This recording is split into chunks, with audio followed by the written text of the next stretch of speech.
22 जनवरी को अयोध्या में रामलला की प्राण प्रतिष्ठा के बाद अलग अलग राजनीतिक पार्टियों का रामलला के दर्शन को लेकर अलग अलग स्टैंड रहा। इन सब के बीच सबकी नजर दिल्ली के मुख्यमंत्री अरविंद केजरीवाल पर थी कि आखिर वो क्या करेंगे। संशय खत्म हो चुका है। न केवल अरविंद केजरीवाल बल्कि अपने परिवार के साथ और साथ ही साथ पंजाब के मुख्यमंत्री भगवंत मान अयोध्या पहुंचे हैं रामलला के दर्शन के लिए। साफ तौर पर सचदेवा जी क्या कहना चाहेंगे? प्रभु राम की महिमा अपरंपार है। जो अरविंद केजरीवाल राम मंदिर का और राम का विरोध करते नहीं थकते थे, आज प्रभु राम की शरण में है। तो इससे बड़ी शक्ति क्या है? लेकिन किसी की धार्मिक यात्रा है, परिवार के साथ कर रहे हैं, लेकिन जब वहां जा रहे हैं तो मेरा एक अनुरोध है कि सरयू में स्नान भी कर लें, क्योंकि जिस तरह से भ्रष्टाचार की दीमक से आपने दिल्ली को खोखला किया है, उसके लिए प्रायश्चित करना भी जरूरी है। अमूमन उन्होंने पंजाब के तरन तारण में तो कह दिया है कि 13 सीटों के लिए यानी पंजाब की सीटों के लिए वो तो वहां लड़ेंगे ही।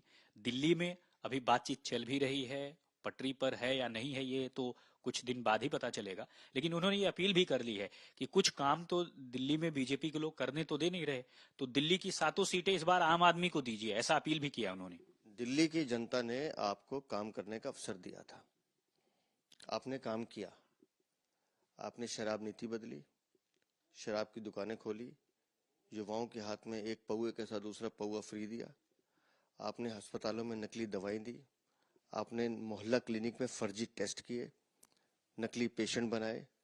उसके बाद आपने नकली क्लासरूम बनाए, बाथरूम को क्लासरूम दिखाया। आपने पैनिक बटन घोटाला किया। आपने जनता को जो पीने का पानी देना था उसमें घोटाला किया। टैंकर माफिया को शरण दी, सीवर लाइन डालने के बजाय उसमें घोटाला किया। आपने जितने काम करने के अवसर आपको मिले, आपने राशन वितरण प्रणाली में घोटाला किया। तो आपको जितने अवसर दिल्ली की जनता ने दिए, आपने सिर्फ एक काम किया, उन अवसरों को ठुकराते हुए सिर्फ भ्रष्टाचार किया, पैसा कमाया, दिल्ली की जनता को लूटा। तो आप तरन तारन में क्या कह रहे हैं, वो आपकी आदत है झूठ बोलना। लेकिन दिल्ली की जनता जानती है कि आपने दिल्ली को ठगा है, दिल्ली को लूटा है, इसलिए दिल्ली की जनता आपको माफ नहीं करेगी। आप 7 सीटें जीतने का दावा करते रहिए। आप 2 भ्रष्टाचारी दल मिले नहीं मिले, दिल्ली की जनता को फर्क नहीं पड़ता। भारतीय जनता पार्टी, उसके सभी कार्यकर्ता, दिल्ली की जनता अपना मन बना चुकी है, देश की जनता मन बना चुकी है कि दिल्ली की 7 सीटें जीतकर माननीय मोदी जी को तीसरी बार प्रधानमंत्री बनाना है। इनके झूठ आडंबर का जवाब देना है। आईएनडीआईए ब्लॉक की मुख्य विपक्षी कांग्रेस तो रामलला के दर्शन करने नहीं गई, लेकिन जो और धड़े में जुड़े हुए लोग थे वो एक एक करके एनडीए में शामिल हो रहे हैं। इन सब के बीच रामलला के दर्शन पर अरविंद केजरीवाल का अलग स्टैंड आपको क्या दिखाता है इंडिया ब्लॉक को लेकर? मैंने आपको बताया ना कि राम की महिमा अपरंपार है। अरविंद केजरीवाल खुलेआम तुष्टीकरण की राजनीति करते हैं, करते रहेंगे आगे भी।